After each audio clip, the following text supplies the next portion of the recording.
চোখের সামনেই একটির পর একটি বইয়ের স্তূপ পুড়ে ছাই হয়ে যাচ্ছিল।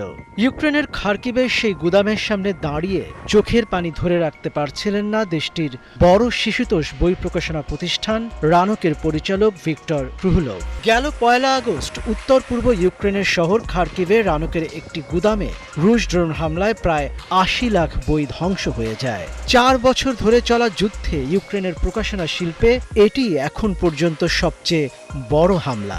প্রকাশকরা বলছেন, সাম্প্রতিক কয়েক মাসে গুদাম ও ছাপাখানায় হামলায় ১ কোটিরও বেশি বই নষ্ট হয়েছে।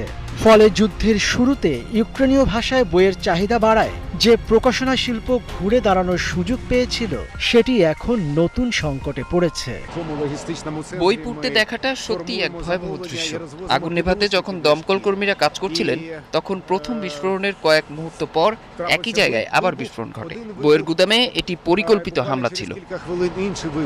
ইউক্রেনের স্কুলগুলোতে ব্যবহৃত প্রায় ১/৩ পাঠ্য বই ছাপে রানো। ফলে এই হামলার ক্ষতি শুধু একটি ব্যবসা প্রতিষ্ঠানের নয়, এর প্রভাব পড়েছে শিক্ষা ব্যবস্থার উপরও।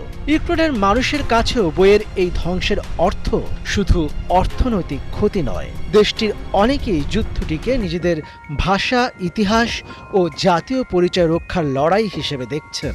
ইউক্রেনের শিক্ষা মন্ত্রণালয় এটিকে জাতীয় পরিচয়, ইতিহাস ও ভাষার উপর আঘাত হিসেবে আখ্যা দিয়েছেন।